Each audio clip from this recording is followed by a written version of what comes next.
இல்லை இல்லை சொல்.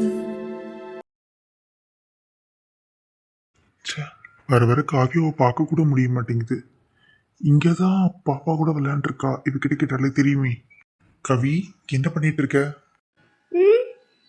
அங்கிள் வாங்க, நான் இங்க என்னோட பாலை தொலைச்சிட்டு அதான் இந்த புதருக்குள்ளெல்லாம் தேடி பார்க்கலான்னு வந்தேன் அங்கிள். தனியா எப்படி இங்க வந்து நீ தேடிட்டு இருக்க? இங்க ஏதாவது பூச்சி ஏதாவது இருந்தா என்ன பண்றது? அப்படியெல்லாம் தனியா வந்தெல்லாம் இந்த மாதிரி ஏரியாலாம் தேடக்கூடாது. யாராவது துணைக்கு கூப்பிட்டு வந்திருக்க வேண்டியதுதானே? சித்தியை கூப்பிட்டா எப்பவுமே வரவே மாட்டேங்கிறாங்க. நான் என்னதான் அங்கிள் பண்ணட்டும்? கூப்பிட்டு பார்த்தேன் வரல, அதனால தான் நானே தேடலான்னு வந்துட்டேன் uncle. Uncle, if you don't mind, எனக்காக நீங்க பால் தேடி தரீங்களா ப்ளீஸ்? சரி, இவகிட்ட ஏதாவது ஒன்று சொல்லி காவியாவை மீட் பண்ணுறதுக்கு ஏற்பாடு பண்ணணும். இவளுக்கு இப்போ ஹெல்ப் பண்ணாதான் இவன் எனக்கு ஹெல்ப் பண்ணுவா. சரி, எப்படியாவது யூட்டிலைஸ் பண்ணிட வேண்டியதுதான். சரி கவி, நான் உனக்கு இந்த பாலை தேடி கண்டுபிடிச்சி தரேன்.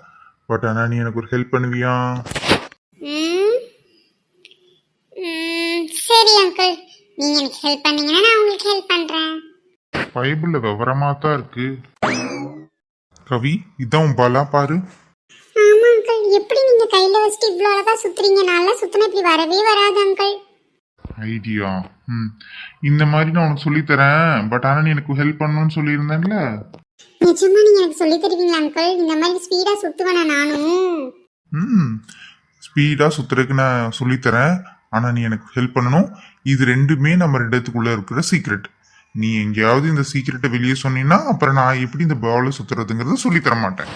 இல்ல இல்ல அங்கிள், சொல்ல மாட்டேன். நீ எனக்கு சொல்லி தந்தீங்கன்னா நானும் யாருக்கும் சொல்ல மாட்டேன். ஓகே? சரி, இப்போதைக்கு இந்த பாலை கொண்டு போய் விளையாடு. அங்கிள் வந்து இப்போதைக்கு ஃப்ரீயா இல்லை. நான் சொல்றதை நீ செய். ஈவினிங் அங்கிள் வந்ததுக்கு அப்புறம் நீ எங்க வீட்டுக்கு வா. நான் உனக்கு வந்துட்டு இது எப்படி பால் சுத்துறதுன்னு சொல்லித்தரேன். ஓகே? Okay uncle. சரி, இந்தா இப்போ இந்த பாலை வச்சுக்கோ. Thank you uncle. என்ன அங்கிள் உங்களுக்கு ஹெல்ப் பண்ணணும்?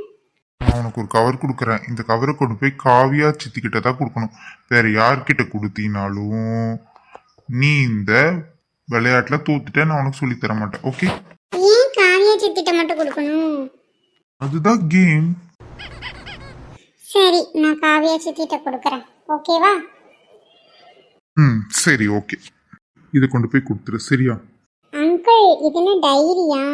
ஆமா, இது ஒரு டைரி மாதிரி தான். பட் ஆனா இதுல ஒரு கணக்கு வழக்கு இருக்கு. அது காவியா உங்க சித்திக்கு தான் புரியும். கொண்டு போய் கொடு. நீ கொடுத்தீன்னா நான் ஈவினிங் உனக்கு பால் சுத்துறது சொல்லி தருவேன். சாக்லேட்ஸ் எல்லாம் வாங்கி தருவேன். ஓகே? Okay uncle. எங்க காவியா சித்திக்கு மேக்ஸ் நல்லா வராதுன்னு சொல்லிட்டு ஏதாவது போட்டு கொடுத்துருக்கீங்களா? ஐயோ, இந்த பைப்பில் கிட்ட சமாளிக்கணுமே. ஆமா, உங்க சித்தி தான் டவுட் கேட்டாங்க உன்ன மாதிரி. அதனாலதான் எழுதி கொடுத்துருக்கேன். போய் கரெக்டா படிக்க சொல்லு. சரியா? படிச்சுட்டு புரிஞ்சுதா புரியலையா, சம்மெல்லாம் சால்வ் பண்ணிக்கலாமா, ஓகேவான்னு கேட்டு வந்து சொல்ற. ஓகே? ஓகே. எனக்கு ஈவினிங் வருவேன், சொல்லி தரணும். ஓகே? பார்க்கலாம். நீ கரெக்டா காவிய கிட்ட கொண்டு போய் கொடுத்தது இது எல்லாமே. இல்லைன்னா நான் ஒண்ணுமே பண்ண மாட்டேன். சரி, பாய் அங்கிள்.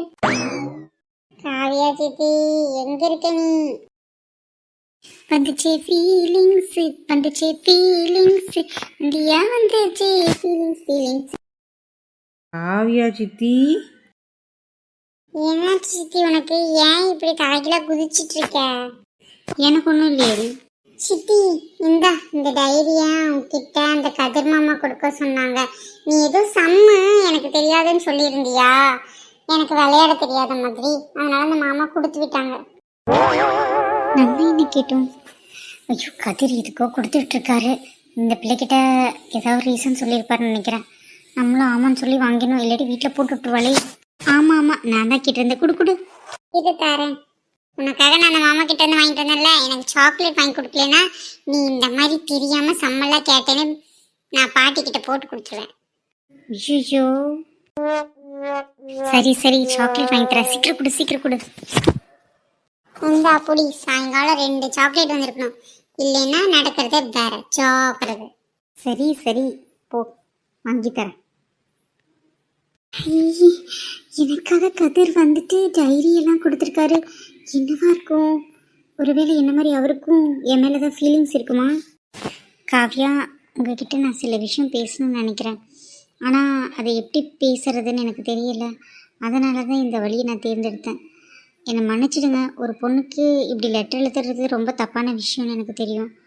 ஆனால் என் மனசில் இருக்கிறத உங்ககிட்ட சொல்கிறதுக்கு வாய்ப்பு எனக்கு கிடைக்கல. அதனால தான் உங்களுக்கு இதில் விருப்பம் இருந்தால் தாராளமாக நீங்கள் வந்து இந்த லெட்டரை அக்செப்ட் பண்ணிக்கோங்க. அப்படி இல்லைன்னா இதை கிழிச்சு போட்டுருங்க. வேறு வழி இல்லாமல் தான் நான் இந்த குட்டி பாப்பா கிட்ட கொடுத்து அனுப்பிச்சிருக்கேன். இதை வந்து உங்களுக்கு என்ன பிடிக்கலைன்னா பெரிய விஷயமா பிரச்சனை பண்ணிடாதீங்க. எங்கள் அம்மா அப்பாவும் உங்கள் அம்மா அப்பாவும் ரொம்ப நல்லா ஃப்ரெண்ட்ஸாக இருக்காங்க, நல்லா நெய்பர்ஸாக இருக்காங்க. அதை நம்ம கெடுக்க வேணாம். இது என்னோட தனிப்பட்ட விருப்பம். வேறு என்ன சொல்கிறதுன்னு எனக்கும் தெரியல. உங்களுக்கு நான் என்ன சொல்ல வரேன்னு புரியுது இல்லையா? கவியா, நீங்களும் என் மேலே ஏதாவது விருப்பமாக இருந்தால் என்னோடய மொபைல் நம்பர் இதில் அட்டாச் பண்ணியிருக்கேன். நீங்கள் எனக்கு தாராளமாக டெக்ஸ்ட் பண்ணலாம். அப்புறம் கொஞ்ச நேரம் கழித்து நம்ம மீட் பண்ணிக்கலாம். அதுக்கப்புறம் அண்ணங்க கல்யாணம் முடிஞ்சதுக்கப்புறம் நம்ம 2 பேரும் கல்யாணம் பண்ணிக்கலாம். ஓகே? ஐயோ, என்னால் நம்பவே முடியல. கதிர் என் மனசில் இருக்கிறது அப்படியே எழுதியிருக்காரு. அப்போ கதிர்க்கும் என் மேலே ஒரு விருப்பம் இருந்திருக்கு போல இருக்கே. ஐயோ, thank you Kathir. Kathir, I love you Kathir. இதை தான் நான் எதிர்பார்க்குறேன். என்னை பிடிச்சிருக்குன்னு சொல்லியிருக்கீங்க, ஆனால் ஐ லவ் யூன்னு மட்டும் எழுதாம விட்டீங்களே கதிர். போங்க கதிர், நான் உங்கள் மேலே இதனால் கோவமாக இருக்கேன். ஐ love you Kathir, I love you. என்னடி என்ன? ஆமாம், நீ யாரு? நான் யாரா? நான் தான் உன் மனசாட்சிடி. நீ என் மனசாட்சியா? ஆமாம். எப்படியோ உன்னை ஒருத்தன் சுற்றி சுற்றி வராங்கிறது தெரிஞ்சும் அவனை கண்டுக்காமல் சுற்றிட்டு இருந்தேன். இப்போ அவனே உன்னை அரெஸ்ட் பண்ணுற லெவலுக்கு வந்துட்டான். என்ன பண்ண போகிறேன்? ரொம்ப சந்தோஷமாக இருக்கியோ? பின்ன நான் ஒருத்தரை நேசிக்கிறேன். அவர் என்னை நேசிக்கிறாரா இல்லையான்னு தெரியாமல் எவ்வளோ கஷ்டப்பட்டுட்டு இருந்தேன். ஆனால் இப்போ அவர் லெட்டர் மூலமாக சொல்லியிருக்காரு. எனக்கு எவ்வளோ சந்தோஷமாக இருக்குது தெரியுமா? அதெல்லாம் உனக்கு புரியுமா இல்லையா? மனசாட்சியை பொறுத்த வரைக்கும் சந்தோஷம், துக்கம், வருத்தம், சோகம் எல்லாமே ஒன்று தான். மனிதர்களுக்கு தான் அது வித்தியாசமாக தெரியும். அப்புறம் எதுக்கு இப்போ வந்த? போ பேசாம. சரி, எப்படியோ அவன் ரொம்ப நல்ல பையன். அவனே கல்யாணம் பண்ணிட்டு சந்தோஷமாக வாழு. சரியா? அதை சொல்லலாம் தான் வந்தேன். தேங்க்யூ மனசாட்சி, நீ தான் என் பெஸ்ட் ஃப்ரெண்டு. தேங்க்யூ. ஆமாண்டி, உங்களுக்கெல்லாம் மனசாட்சி பெஸ்ட் ஃப்ரெண்டாக இப்போ தான் தெரியும். சரி, நான் போயிட்டு வரேன். எதாக இருந்தாலும் பார்த்து சுத்தமாக நடந்துக்கோ, புரிஞ்சுதா? ஓகேடி, ஓகே. கதிர், உண்மையாலுமே நீங்கள் என்ன லவ் பண்ணுறீங்கன்னு நினச்சி கூட பார்க்கல கதிர். ஐ லவ் யூ கதிர். உங்களுக்காக தான் நான் வெயிட் பண்ணிட்டுருக்கேன். இப்போ நான் நிம்மதியாக தூங்குவேன். Thank you Kathir, love you. Raghu மாமா, ஏன் மாமா எவ்வளோ மணி நேரம் உனக்காக வெயிட் பண்ணிக்கிட்டே இருக்கேன். நீ பாட்டுக்கு எங்கேயாவது என்னை விட்டுட்டு போகிறதே வேலையாக போச்சு. ஷோ, இவகிட்ட தான் மாட்டக்கூடாதுன்னு நினச்சேன். இவகிட்டே மாட்டிட்டனே. சும்மா மாமானே சுற்றிட்டு இருப்பா. சொல்லுமா, நான் என்ன பண்ண முடியும்? நீ எனக்கு நிறைய வேலை இருக்குடி. இருக்கட்டும், என்னையும் கூட கூப்பிட்டு போகிறதுல என்ன பிரச்சனை உனக்கு? நானும் வந்து ஹெல்ப்பாக இருப்பேன்ல. சரி எல்லாம் போகலாம். எனக்கு இப்போ தான் ஆடெல்லாம் பார்த்துட்டு வந்தேன்டி. எல்லாமே ஓகேவாக தான் இருக்குது. நீ ஏதாவது சேஞ்சஸ் பண்ணுறியான்னு பாருடி. சரி மாமா, பார்க்கலாமா? மாமா, எப்போ மாமா நம்ம கல்யாணம் பண்ணுறது? சீக்கிரமாக வெற்றி கிட்ட சொல்லு மாமா. அவர் கல்யாணம் பண்ணாதானே அடுத்து உனக்கு எனக்கு கல்யாணம் நடக்கும். அனிதா, நான் உன்னை கல்யாணம் பண்ணிக்கிறேன்னு என்றைக்குமே சொன்னதில்லை. கொஞ்ச நாள் வெயிட் பண்ண அனிதா. உனக்கும் எனக்கு தான் கல்யாணம் நடக்கணும்னு இருந்தால் அது நடக்கும். வேற எந்த ஒரு தடையும் அதில் இருக்க போகிறதில்ல. நீ ஏன் எப்போ பார்த்தாலும் நம்ம கல்யாணத்தை பற்றியே பேசிகிட்டு இருக்க? சில விஷயங்கள் எப்போ நடக்கணுமோ அப்போ நடக்கும். ஓகேவா? ஏன் மாமா, என்ன உனக்கு பிடிக்காதா? நான் அப்படி யோசிக்கல அனிதா. என்னை கல்யாணம் பண்ணிக்கிற பொண்ணை நான் நல்லா பார்த்துக்கணும், அதை மட்டும் தான் யோசிக்கிறேன். ரெண்டாவது, இந்த பிஸ்னஸை வந்து டெவலப் பண்ணணும். முதல்ல வெற்றியை நான் கல்யாணம் ஆகணும். ஏகப்பட்ட மனக்குழப்பங்கள் மனசில் இருக்குது. இதில் நான் காதல் கல்யாணத்தை பற்றியெல்லாம் யோசிக்கலை. அதை அப்போ வரும்போது யோசிச்சுக்கலான்னு விட்டுட்டேன் அனிதா, அவ்வளோதான். என்னை பொறுத்த வரைக்கும் நீ என் மாமா பொண்ணு, உன்னை நான் நல்லா பார்த்துக்கணும். நான் அதை மட்டும் தாண்டி யோசிக்கிறேன். நீ என் பெஸ்ட் ஃப்ரெண்டுடி. நான் உன்னை வேற எந்த வகையிலும் தப்பாக யோசிக்க முடியலடி, மன்னிச்சிரு. புரியுது மாமா, நீ எப்பவுமே ஒரு ஜென்டில்மேனாக தான் இருந்திருக்கேன். அதனால தான் எனக்கு எப்பவுமே உன்னை ரொம்ப ரொம்ப பிடிக்கும் மாமா. சரி, பரவாயில்ல. உனக்கு எப்போ என் மேலே ஃபீலிங்ஸ் வருதோ வரட்டும். ஆனால் அதுக்காக நான் உன் மேலே வச்சுருக்க ஃபீலிங்ஸை வந்து நீ அவாய்ட் பண்ணுன்னு சொல்கிறதுக்கு உனக்கு நான் உரிமையே தரமாட்டேன். அது எப்பவுமே என்னோடது தான். சரியா? சரி வா, நம்ம போ. சரி மாமா, நான் கொஞ்சம் ரெஃப்ரெஷ் ஆகிட்டு வந்துடுறேன். நீ அதுக்குள்ளே மீட்டிங் ரூமுக்கு போ, நான் வந்துடுறேன். ஓகேம்மா. ஐயோ, இவர் எதுக்கு எது தப்பில் வராரு? கிழிஞ்சது. இவ எதுக்கு வரான்னு தெரியலையே. இங்க எல்லாம் மணி நேரம் வெயிட் பண்ணிட்டு இருக்கேன். சீக்கிரம் அந்த ஆட் கரெக்ஷன் பண்ணணும். என்ன நான் கேட்டுட்டு இருக்கேன், நீ பதிலே சொல்லல. அதுக்காக காஃபி பிரேக்ல கூட வாடி. ஏன்டி இப்படி பண்ற? அது இவ்வளோ பெரிய டம்ளர்ல காஃபி ஊத்திட்டு நாங்க பாரு, பின்னாடி சார் வேற. இது சாரா? அச்சச்சோ. ஸோ என்ன பண்ணி வச்சிருக்கீங்க? சீக்கிரமா கூப்பிட்டு யாராவது க்ளீன் பண்ண சொல்லுங்க. எல்லாம் சாரி சார், சாரி. என்னாச்சு? யார் இதை கீழே கொட்டினது? சரி, நான் போய் ஆள் வர சொல்கிறேன் க்ளீன் பண்ணுறதுக்கு. இவ வேற எல்லாத்தையும் இப்படி போட்டு போயிட்டான். ஏய், அதை எடுக்க வேணாம், கீழே விழுந்துருவ, பேசாம இரு.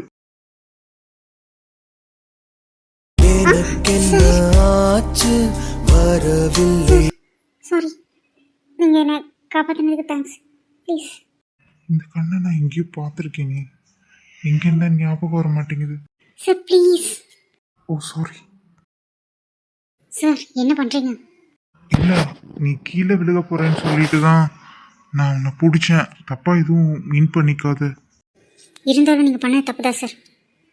காயத்ரி, இல்ல அது நான் ஏன் இவகிட்ட மட்டும் ஏதோ ஒரு வித்தியாசமா ஃபீல் உணர்றேன்னு தெரியல. அவ கீழே விழுகக்கூடாதுன்னு தான் பிடிக்க போனேன், என்னமோ இவ்வளோ கோவப்படுறா. மாமா என்னாச்சு? மாமா உங்களை தான். மேடம் கூப்பிட்டுருந்தீங்களா? ஆமாண்ணா, இப்போ இங்கே பாருங்க, இந்த ஃப்ளோரில் காபி கொட்டிட்டாங்க. அதை கொஞ்சம் க்ளீன் பண்ணிவிட்டு இந்த உடஞ்சி போன பீசஸ் எல்லாம் யார் கால்லையும் குத்திடாமல் பத்திரமா எடுத்துகிட்டு போங்க. நீங்களும் கையில் க்ளவுஸ் போட்டுட்டுங்கண்ணா, ஓகேவா? சரிங்கம்மா. சரி வாங்க ரகு மாமா, உள்ளே போகலாம். சரிம்மா. எப்படியும் காவி கிட்ட லெட்டர் கொடுத்து விட்டுட்டோம். கண்டிப்பா காவியை நேரம் படிச்சிருப்பா. என்ன முடிவு எடுத்திருக்கான்னு தெரியலையே. என்ன விக்கல் எடுக்குது? என்ன நினைக்கிறாளா இல்லை திட்டுறாளா? காவியா, எப்படியாவது என்னோட காதலை அக்செப்ட் பண்ணிக்க காவியா. என்னோட காதல் ரொம்ப ரொம்ப உன்னதமானது. தயவு செய்து என் காதலை வேணாம் மட்டும் மறுத்துறாத காவியா, என்னால தாங்க முடியாது. அப்படியா கதிர்? நான் எப்பவும் காதலை புரிஞ்சுக்கிட்ட கதிர், உனக்கு தான் லேட் ஆயிடுச்சு. காவியா, நீ எப்படி இங்க வந்த? சத்தியமா நான் நினைச்சு கூட பார்க்கலடி. நீ நிஜமா நீ இங்க வந்துட்டியாடி என்ன பக்கறதுக்காக? பாருடா, வாடி போடின்னு உரிமையா வேற சொல்றீங்க. இப்பதான் லெட்டர் கொடுத்தீங்க, நான் ஓகே சொல்லிட்டேனா இல்லையான்னு கூட தெரியல. அதுக்குள்ள வாடி போடி. நான் என்ன உங்க பொண்டாட்டி ஆயிட்டேனா கதர்? சொல்லுங்க. பின்ன என் பொண்டாட்டியா இருக்கங்காட்டி தான் என் ரூம்ல என் பெட்ல என் பக்கத்துல இருக்க. அப்படி இருக்கும்போது நீ எப்படி என் பொண்டாட்டியா இல்லாம போவ? காவியா, சத்தியமா நான் நினைச்சு கூட பார்க்கலடி நீ எப்போ என் பக்கத்துல வருவேன்னு. லெட்டர் கொடுத்து கொஞ்ச நேரத்துலயே நீ என் பக்கத்துல வந்துட்ட. உங்க வீட்டுல தேட மாட்டாங்களா? நான் இனிமேல் இங்கே தான் இருப்பேன் கதிர். எவ்வளோ நாளாக நான் வெயிட் பண்ணிட்டு இருக்கேன் நீ என்னை பார்த்து எப்போ ஐ லவ் யூ சொல்லுவேன்னு. ஆனால் நீ என்கிட்ட ஐ லவ் யூன்னு எழுதவே இல்லையே கதிர். சும்மா எனக்கு உங்களை பிடிச்சிருக்கு ஓகேவா இல்லையான்னு பயங்கரமாக எழுதியிருந்தீங்க. ஐ லவ் யூன்னு ஒரு வார்த்தை அழுத்தமாக எழுதியிருக்கலாம்ல. ஓஹோ, மேடம் கதை கோவமோ? சரி, நான் லெட்டர் எழுதாட்டி என்ன நேர்லயே சொல்றேன். ஐ லவ் யூ காஃபியா, ஐ லவ் யூ காஃபியா, ஐ லவ் யூ. நீ இல்லாத வாழ்க்கையை என்னால் நினச்சி கூட பார்க்க முடியாது. தயவு செய்து என் கூடவே இருந்துருடி. இன்னிலிருந்து இப்போவே இந்த நிமிஷத்துலேருந்து இந்த செகண்ட்லேருந்து நீ என் கூடவே இருந்துருடி. போகாதடி. நீ இல்லாத ஒரு வாழ்க்கையினால் நினச்சி கூட பார்க்க முடியாதுடி காவியா. காவியா கதிர் நல்லா இருக்குல்ல? எனக்கு ரொம்ப பிடிச்சிருக்குடி. ஆமாம் ஆமாம், இருக்கும் என்னதான் இருக்கும். போங்க, என்கிட்ட லவ்வா சொல்லவே இவ்வளோ நாள் பண்ணிட்டீங்கல்ல. இனி கல்யாணம் பண்ணி குழந்தை பெற்றுக்கிறதுல எவ்வளோ நாள் ஆகுமோ? போங்க கதிர். ஓஹோ, மேடம் ரொம்ப தூரம் யோசிச்சிட்டீங்க போலயே. ஐயோ, என்னை ஏன் சங்கடப்படுத்துறீங்க? சீரியஸா நான் எதுவும் அப்படி சொல்ல வரல கதிர். என்ன மேடம் என்ன சொல்ல வந்தீங்க? கதிர், இதுக்கு இப்போ கிட்ட வரீங்க? சும்மா தான். எதுக்கு கிட்ட வருவாங்க? கதிர் வேணாம். எனக்கு வேணும். கதிர்,